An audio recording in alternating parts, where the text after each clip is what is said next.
Human value and communal integrity. Acharya Dr. Lokesh is a social reformer, versatile thinker, writer and poet. For the last 30 years, he has been continuously making efforts for establishing communal harmony, non-violence, peace, mutual cooperation in the society. Acharya Dr. Lokesh has earned limitless love, fame and respect, not only in India but also at the international level due to his steadfastness, knowledge, energy and perseverance. He is master in the field of peace education. His contribution is the mode of popular peace education, which is an administrator of age-old meditation and yoga and current scientific research also. It brings an end to the animal instinct in the human beings and awakens the human and spiritual values. आज ये मंच, ये सभागार आचार्य जी के आने से धन्य है। हम भाग्यशाली हैं कि आज हम सभी इनके विचारों से अभिभूत होंगे। मैं सम्मान के साथ बुलाना चाहूंगी आचार्य जी को कि वो अपने सद्वचनों से हमें आशीर्वचन दें, हमें आशीर्वाद दें।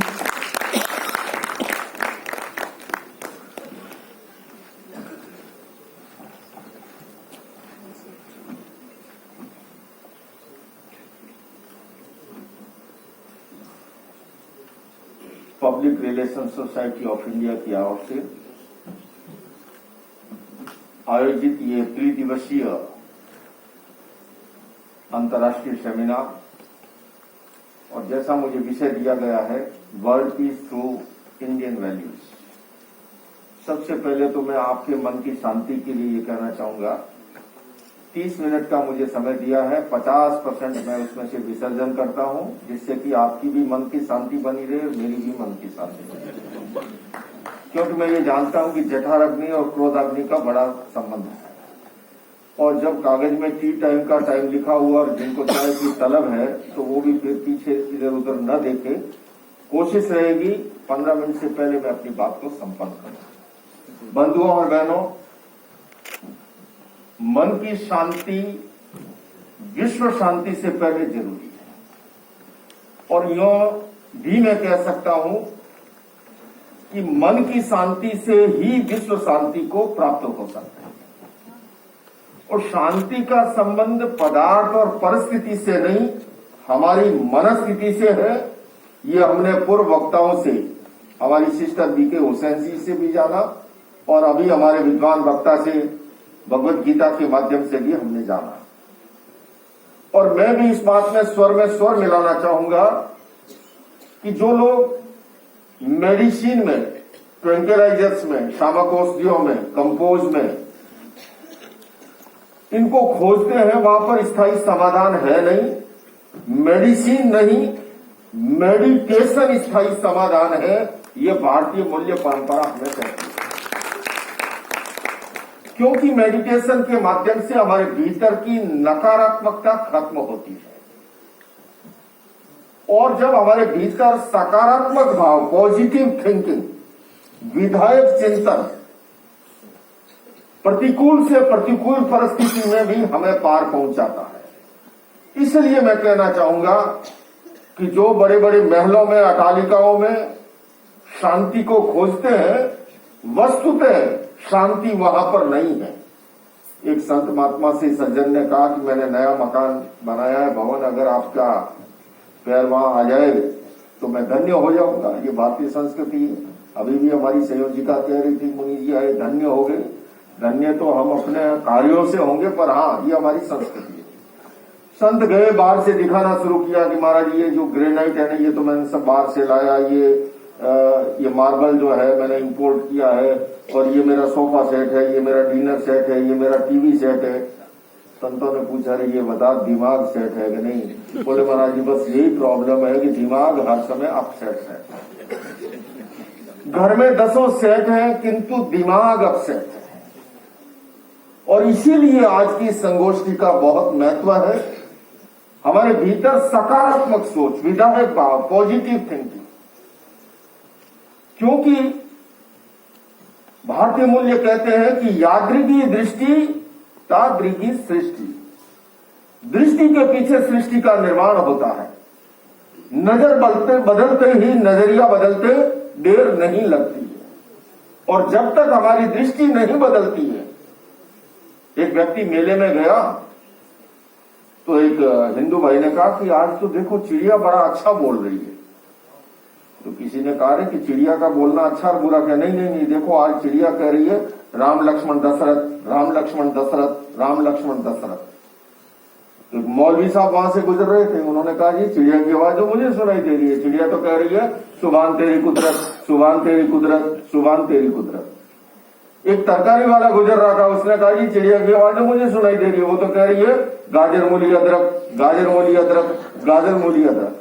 किराना के व्यापारी बोला कि मुझे सुनाई दे रही है, वो तो कह रही है हल्दी मिर्च ढकरक, हल्दी मिर्च ढकरक, हल्दी मिर्च ढकरक। एक पहलवान गुजर रहा था, उसने कहा चिड़िया की आवाज तो मुझे सुनाई दे रही है, वो तो कह रही है दंड मुदगल कसरत, दंड मुदगल कसरत, दंड मुदगल कसरत।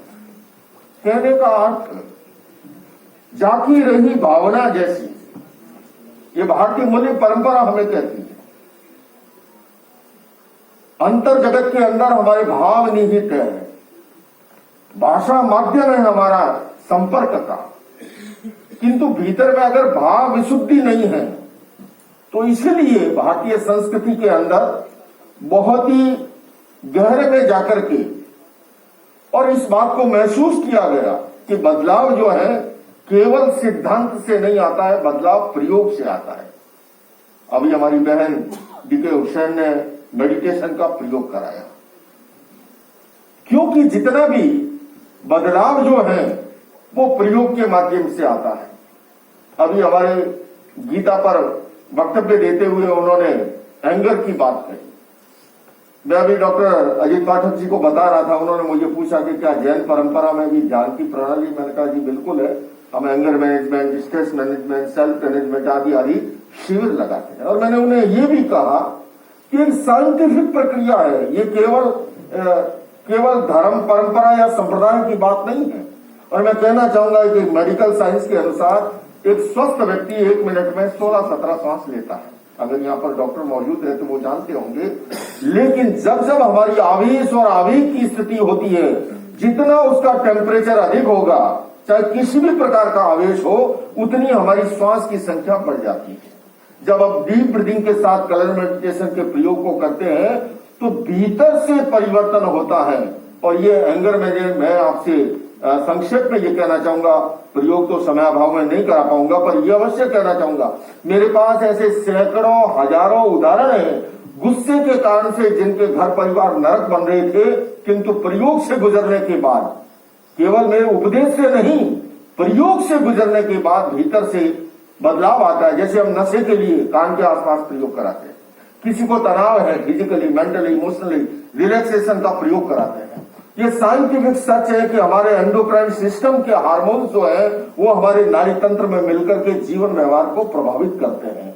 ये हमारी प्राचीन भारतीय मूल्य परंपरा के जो प्रयोग हैं वो उन रसायनों को बदलते हैं, और उसके बाद में उसके सामने आप नशीली वस्तु लेकर के भी जाएंगे, वो नशा नहीं कर पाएगा, क्योंकि भीतर से जो बदलाव होता है वो स्थायी बदलाव होता है। माइल का पत्थर हमें ये बता सकता है कि हमारी मंजिल कितनी दूर है, लेकिन वो पहुंचाता नहीं है। पहुंचाने के लिए हमें अपने चरण गतिमान करने होते हैं। और इसलिए मैं कहना चाहूंगा, वर्षों पूर्व अमेरिकी राष्ट्रपति बिल क्लिंटन से भेंट हुई, मैंने उनसे कहा आप नॉन वायलेंस पे कॉन्फ्रेंस करते हैं, पीस पे करते हैं, मेरे भारत में तो एक एक सन्यासी लाखों की भीड़ जुटाता है। अगर केवल उपदेश से ही बदलाव आता तो दुनिया अब तक स्वर्ग बन गई होती। फिर से मैं इस बात पर जोर दूंगा कि बदलाव के लिए प्रयोग जरूरी है। और वर्तमान में हमारा जितना भी मॉडर्न एजुकेशन सिस्टम है, प्राचीन हमारी जो शिक्षा प्रणाली थी, गुरुकुल प्रणाली थी, उसमें थ्योरेटिकल के साथ साथ प्रैक्टिकल था। आपने और हमने बचपन में सभी ने पढ़ा होगा युधिष्ठिर और द्रोणाचार्य जी की कथा, सत्यम वद क्रोधम माकुरु, है ना, सत्यम वद, ये कथा सबने पढ़ी। और छोटा सा पाठ था, सत्यम वद धर्मम च क्रोधम माकुरु। पाठ दिया, अगले दिन पूछा, विद्यार्थियों ने तपाक से सबने फटाफट बोल दिया। केवल एक युधिष्ठिर जी बोले मुझे पाठ याद नहीं। द्रोणाचार्य जी का इतना छोटा सा पाठ याद नहीं हुआ, कल याद करके आना। दूसरे दिन भी पूछा तो कहा याद नहीं हुआ, और तलखी के साथ का तीसरे दिन का याद नहीं हुआ तो एक चांटा झड़ दिया। जमाना अलग था और चांटा झड़ा। और इस बार युधिष्ठिर जी कहते हैं मुझे पाठ गुरुदेव याद हो गया। बोले ये क्या मतलब है जी? बोले गुरुदेव आपने ही कहा था शिक्षा वो शिक्षा है जो जीवन में उतर जाए। मुझे अब तक गुस्सा आता था, आज चांटा जड़ा जब गुस्सा नहीं आया, मैं कह सकता हूं मुझे पाठ याद हो गया। यह हमारी प्राचीन शिक्षा प्रणाली, मॉडर्न एजुकेशन सिस्टम जितना है वो हमारे लेफ्ट हेमिस्फीयर को जगाने का काम कर रहा है, जो कि बुद्धि के लिए, गणित के लिए, तर्क के लिए रिस्पॉन्सिबल है। किंतु हमारा राइट हेमिस्फीयर जो इंट्यूशन पावर के लिए, जो स्पिरिचुअल डेवलपमेंट के लिए रिस्पॉन्सिबल है, आज अपेक्षा है सर्वांगीण और संतुलित विकास की। और भारतीय संस्कृति में सदैव संतुलन की बात की गई। हमारे यहां पर धर्म का विकास से कोई विरोध नहीं है, डेवलपमेंट से विरोध नहीं है, किंतु धर्म ने यह मार्गदर्शन किया कि विकास जो है वो अध्यात्म की नींव आधारित होता है तो जीवन में वरदान बनता है। इसलिए केंद्र में सदैव चेतना रही, पदार्थ परिधि में रहा। आप भले अभी आप भगवत गीता को सुन रहे, आप उपनिषद को पढ़ लीजिए। हमारे उपनिषद में पुरुषार्थ चतुष्टय की कल्पना की, अर्थ, काम, धर्म और मोक्ष की, है ना। आज अशांति क्यों है? क्योंकि हम धर्म और मोक्ष को बुला करके केवल अर्थ और काम के पीछे जब अंधी दौड़ लगती है तब समस्या उत्पन्न होती है। भगवत गीता जी का आखिरी श्लोक है, यत्र योगेश्वर कृष्ण यत्र पार्थ धनुर्धर तत्र श्री विजयो भूति दुर्वा नीति मते मम। लोकमान्य तिलक जी ने टीका लिखते हुए लीक से हटके अर्थ किया। उन्होंने योगीराज कृष्ण को अध्यात्म का प्रतीक माना और अर्जुन को भौतिकता का प्रतीक मानते हुए कहा कि जहां अध्यात्म और भौतिकता के बीच में संतुलन है वहीं पर विजय है, वहीं पर भूति है, वहीं पर श्री है और वहीं पर लक्ष्मी है। आज कठिनाई यह है कि केवल हमारा मॉडर्न एजुकेशन सिस्टम शारीरिक शिक्षा पे ध्यान दे रहा है, बौद्धिक शिक्षा पे बहुत ध्यान दे रहा है, किंतु मेंटल डेवलपमेंट और इमोशनल डेवलपमेंट का जब तक प्रावधान नहीं जुड़ता है, क्योंकि ये विज्ञान सम्मत तथ्य है कि हमारे इसी मस्तिष्क में एनिमल ब्रेन भी मौजूद है, जहां पर पांचवी वृत्तियां जन्म लेती हैं, तो इसी मस्तिष्क में नियोकॉर्टेक्स परत भी है जहां पर मानवीय और दैविक वृत्तियां जन्म लेती हैं।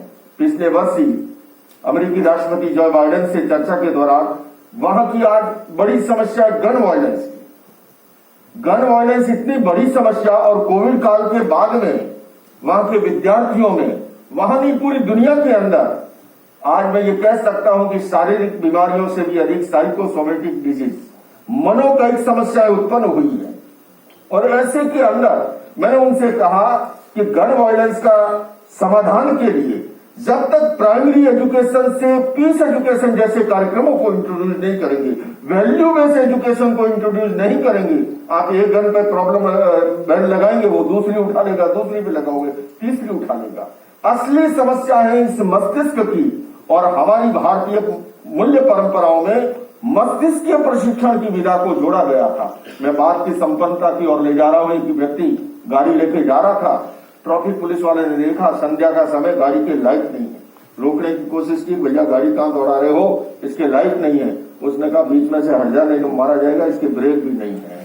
वो गाड़ी कितनी खतरनाक होगी जिसके लाइट भी ना हो और जिसके ब्रेक भी ना हो। मैं पूछना चाहूंगा वो इंसान कितना खतरनाक होगा जिसका अपना इंट्यूशन पावर जागृत नहीं है, जिसके अपने इमोशंस और पेशेंस पर नियंत्रण नहीं है। बंधुओं और बहनों, हमारी भारतीय ये ज्ञान परंपरा ने हम अपने पेशेंस पर कैसे कंट्रोल करें ये जाने कि मेरे से बाद में बोलने वाले वक्ता को भी समय चाहिए, इसलिए मैं अपनी बात समय सीमा में संपन्न कर दूं, यही मन की शांति का कारण है। आइए हम इस सत्र से सीखें और अपने जीवन में उसको इम्प्लीमेंट करें। इन्हीं शब्दों के साथ ओम अरहत।